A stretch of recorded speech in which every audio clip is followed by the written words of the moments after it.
All right. Today is the 28th day of December 2025. It's 13:31.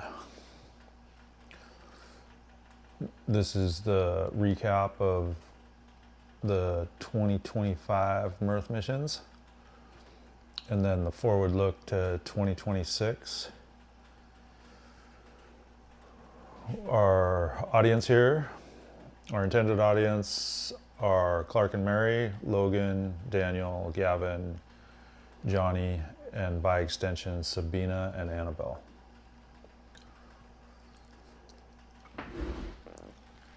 You want to lead off? Sure. I think this year was really good. You did a good job. There are definitely places we could do better, but as a whole, you made a lot of progress and had fun while doing it. Yeah, so we had talked about doing the hamburger method here of constructive criticism. So let's kind of build the arsenal of the wins. Sure. So that we can come back and call those back in. So so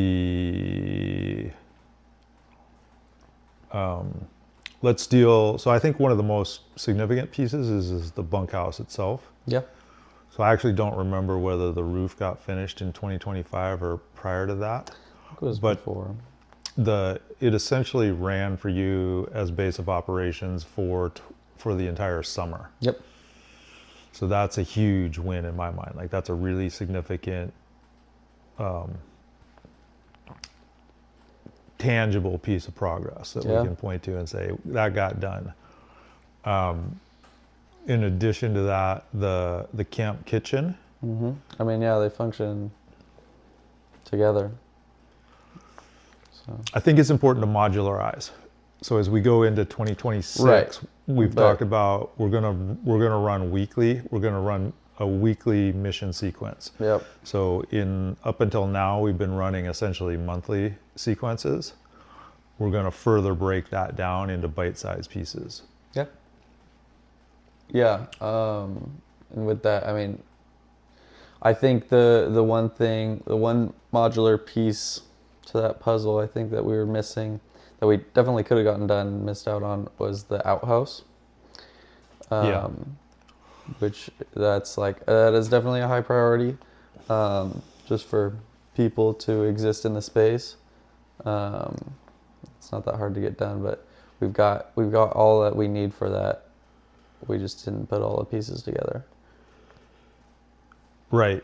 Okay. So let's mark that one as. So that needs to get parsed into bite-sized pieces that fit in weekly mission sequences. Yeah. So then we also need to start getting people's names assigned to particular weeks of the year. Yeah, yeah. So we're going to publish today a Google spreadsheet, super simple. It's basically, here's the weeks, and then we can start slotting in. So we'll go with the audience that we're defining today as first pick. Yep. So these are some of the most experienced people in the constructs that are laying the foundation for the Crawford built entities, participating in the Mirth mission construct, as well as developing with their own stories the legend of Mirth. Totally. Yeah, it's fun stuff. Just to finish the sandwich, I was thinking also, which is a great segue for our, I think, first draft picks, as it were. Another thing that we did and accomplished 2025 was hosting I think the biggest group that we've had at Mirth so far that I was present for, and testing out the hosting capabilities of primarily the kitchen. For the 4th of July, I know that Daniel is a excellent survivalist, just all around. But then he also was able to use the equipment to feed roughly 10 people, which I think was really, I mean, food is essential. Right. And the more people we can bring in, I think the better. So that was a big win in my mind. I think Daniel is a great pick for the weeks, whatever he's available for. Yeah. Okay. So Call to action. we've got to get call to action and then firm commitments. Yeah. So you and I, right before sitting down today, watched part of the dialogue that I was having with Johnny of the EMP crew, and I really want to start to bring the EMP resources to bear on the local project here, and then also be able to serve in a reciprocal manner and host on behalf of EMP. Totally. So I really want to open up that capability. I don't know how far we can get it. We did a quick confidence vote between you and I before we started recording today, and you said that you had a high degree of confidence in our ability to execute on 2026 objectives. Yeah. What we really need to do is put a fine point on what the objectives themselves are. Sure. So it's easy for you and I to sit here with a high degree of confidence between you and me because we've been practicing together a long time. We know how effective we can be when we concentrate our energies. So I want to just take a deep breath right now with you and me. Think about the specific audience that we're talking about and the things that matter to them. Yeah. And make it meaningful to each and every one of them should they choose to participate. Right. Because frankly, for me, I'm getting to the point where I need to sort out folks who are committed and folks that are not committed. People that are really into it and are willing to do real work.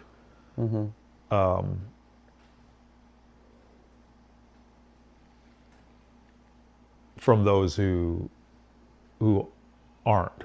Yeah. And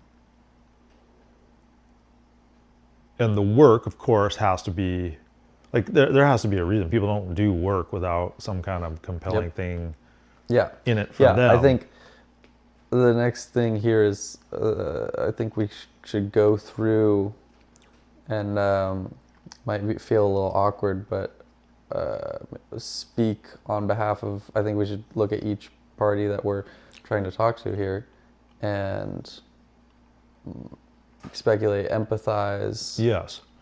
Think of what their each individual priorities are, what's important. And if you're watching this and we're lying about your own priorities, if we're not, let us know. If we don't understand your priorities and what's important to you, please tell us. Can I start? Go for it. So I want to, Daniel's the easiest one. Sure. In my mind. He's made it clear, give me a plot of land to basically develop, let it be mine for whatever the period is, and let me do my thing there. Let me showcase what I can do. Yep. And I know it doesn't, like I don't know what he's going to do, but I know it's going to be good. Yeah. So that is you've said that he says there's always the Crawford cut, of course. There's okay, what's the contribution to the greater mission here, the properties, the foundation, the adventures. Yeah. And what it is parsed into simple projects. Like he could by himself build an outhouse setup. I mean, he by himself could basically do the rebuild of the roof on the camp kitchen. The or added anything value else. of Daniel is that there is a lot of options. Like he can just do a lot, which makes it easier to, I think, that makes, in my mind, that makes him a more valuable and less, well, more valuable and in another way, cheaper option because you're not having to work to fit him in as much. We know, like, regardless Yeah. of what we need, he can be helpful, I think. Yeah. So that's So we very gotta, handy to what we have. need to do is negotiate, and I need you to do it with Sure. Daniel and negotiate, okay, how, so the benefit that you get, Daniel, from having the space to showcase what you can do on a piece of dirt left to your own devices, what does that really mean to you?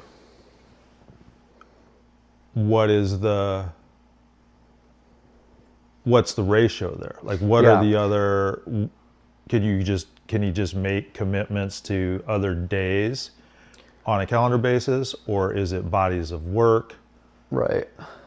Yeah, you can break it down to hours. Yeah, so we'll break it is down. often That will done. be, we'll build that out in that Google Doc. So Yeah, we'll build that's a good that, And it's the from modeling a out. weekly basis or a weekly system. I Yeah, should say. we're building it. It's going to be a weekly schedule.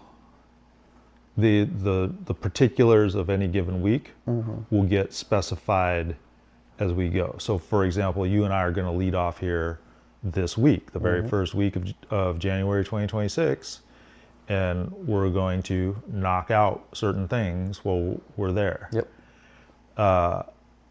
And part of that is the provisioning. It's the pieces, getting the things in place. Like you know what I'm talking about, Yeah. like the sequences that we've been running through. Yep. Yeah, no, that's I think the job list I think is the easy part. It's I think we're just to the point where Let's we're needing finish on that. Let's finish RSVPs. addressing each of the That's audience true. members. Okay, so we started with Daniel. You go next. I'd say Logan. So if we're just going down So what's the list of important my to Logan? buddies. Logan, I'd say I know Logan is really good and he enjoys the process of planning. Like he is, I mean, he was telling me on the car ride home about, well, we were talking about D&D, and he was saying how he really feels really creative and likes to just come up with new ideas, I guess. And he does that, I think, best in group settings. So I think as far as priorities goes, he's pretty chill. I mean, I'm sure he'd also like to do maybe a plot idea, but So with Logan, the what is the key? It's a bit of a conundrum to me. What is the key that evokes a firm commitment from him? I think it's a group activity. I think if there is something Okay, so happening with enough people, Logan wants to be with the people. And that I think also speaks to his strength, as far as I'm concerned, is he's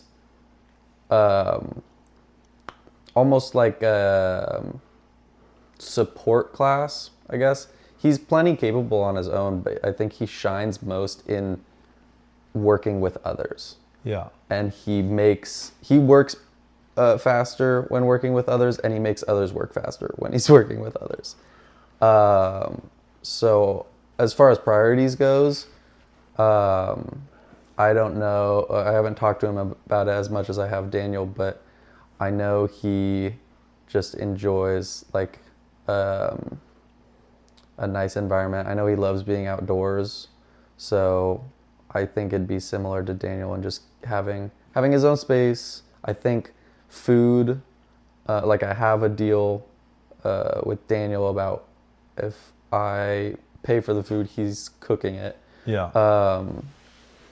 I think we could have a very similar situation with Logan. But yeah, the nice thing about both of them is they can take care of themselves. They're like house cats, or indoor outdoor cats kind of. Yeah. Is they don't need much to be happy. So Logan to me seems like a prime candidate for like an apprentice facilitator. Yeah. So he's absolutely. not quite there yet in his own, whatever it is, the initiative taking.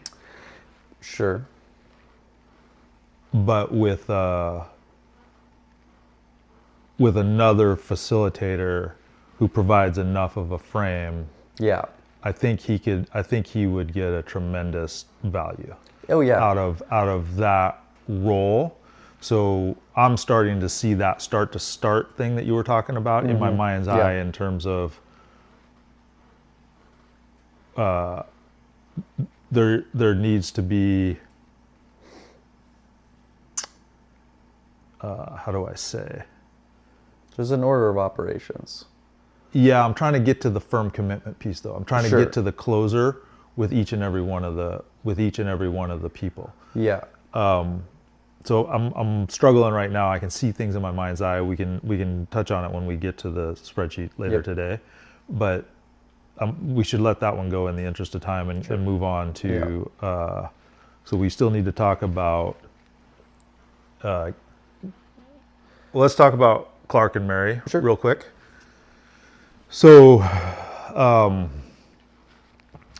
I think that the thing that's probably most important for Clark in relation with the rest of this audience right now is the accessibility of his house. Right. So accessibility needs have been changing.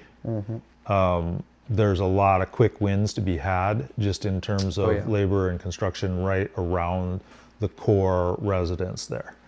So I think that's probably enough to get him on board with getting plots for Daniel and Logan to be able to start to do some work there on a routine basis. Yep. Or maybe not a routine basis, but on a scheduled basis. Yeah. Because I do think, so with respect to Mary, I think what's really important for her is knowing what's going to happen when. Sure. So the scheduling, you and I are big on the just make routine. So you get a standard cadence, you get a regular frequency thing going. Yep. In 2026, where we're at in the entity development, we're not to that point yet where we have that much, we don't have high frequency routine yet. Yeah. I would like to, I'd like to establish that. You've already mentioned the 4th of July. That seems like an obvious target in terms of, hey, we're going to host an event in this particular week. Right. And make that a routine the same way that you and I have made Ozette a routine year over year over year. So that's the demonstration of the principle of any amount more. Yep. It's like it's also a high confidence event. It's like we know that if we say we're going to do that, we're going to get it done. Yeah. So that lends to the high confidence versus I could say something like what I tried to do in 2024, which was I'm going to run a mission every month. Yeah. And ran again in 2025, and that's a lot to actually be able to pull that off. Haven't pulled it off yet. Will at some point pull that off. So then that's speaking to Johnny in my mind. Sure. So I think that the most important thing for Johnny is to, let's see, what do I believe? He's relatively new to the EMP ecology as a whole. And if I'm him, I'm imagining that I need to know the most reliable pieces. Like there's going to be a system that's going to crystallize. And for the rest of the audience, we should make clear here that we're talking about Evolve Move Play is the EMP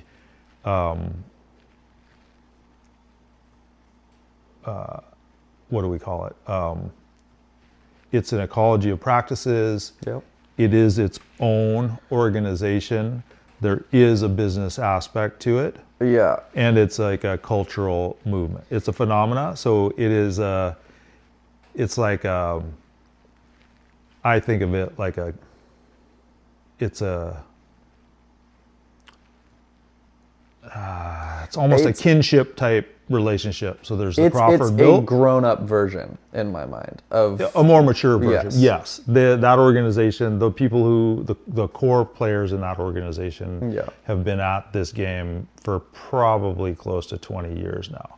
And Crawford Built is in like year 3. Yeah. 2026 will essentially be year 3 Right. of that arc. So the things for Johnny are to see actually a business partner that's reliable, that can actually deliver on something. So one event. So maybe it's the July event. There's another thing that I have going with him and one other of the apprenticeship cohort. So my coaching cohort that is happening in July. So those could overlap or be separate things in July. Yeah. But whatever it is, it's execution from beginning to end. So you saw him provide me with the initial frame that he needs. Yep. So let's get him that frame. I'm starting to ramble now. We got to bring it back. So I think that's good. We've addressed Clark, Mary, Logan, Actually, Daniel. one more thing I want to say on Clark and Mary. I think that has just been told to me directly is, as far as priorities goes, there is definitely a continued importance of beauty for the property and those the who enjoy it. beautification of the space. Yeah, for sure. So that's always something that is, I think, easy to go back to because it is it's easy to find action items for that, and it's just a straight, I think, improvement, net positive. Yeah, that can be as simple as get on a lawnmower and cut the grass. Yeah. Totally. There's also the easy firewood missions. Yeah. So we talked about that. There's firewood missions. There's clearing missions. There's plenty of work to be done in that department, which can very easily be scheduled. Like, also not a big time commitment for a lot of those. But moving on, one more person I want to focus our attention on for a second is Annabelle, because one field of work that is, I think, as far as revenue generating goes, could be immediately viable with a fair amount of cooperation from the other parties on the property.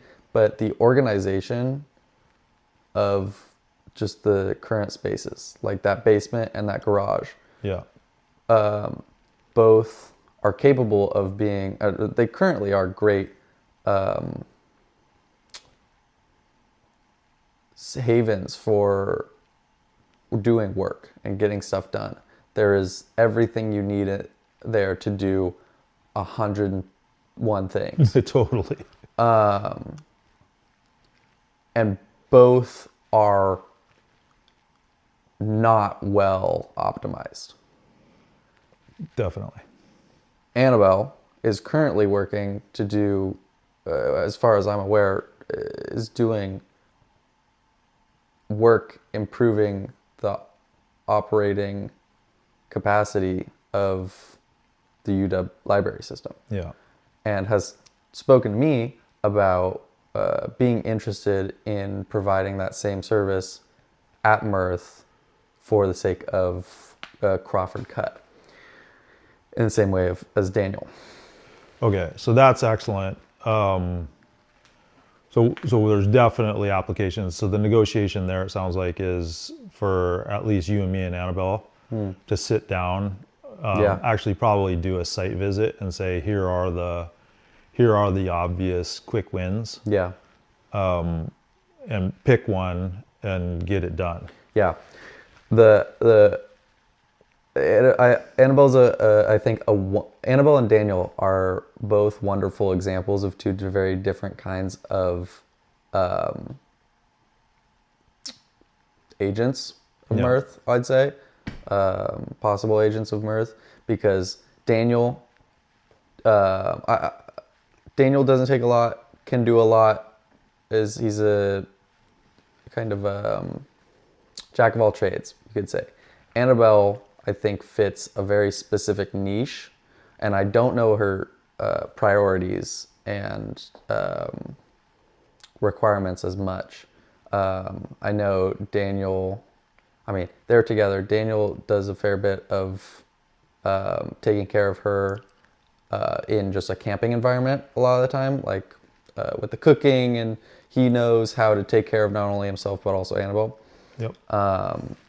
But like, I know in the past, the access to a bathroom and running water, that kind of stuff, is important to her. Yeah. So, but it's an interesting example of Daniel has a lot of different options of things that he could do, but Annabelle has a very specific thing that she has a skill in, and there's a very good payoff, I think, to the kind of jobs that she can do for the property. Okay. So that's great. What's coming up for me is, well, the fact that we're running out of time here right now. Sure.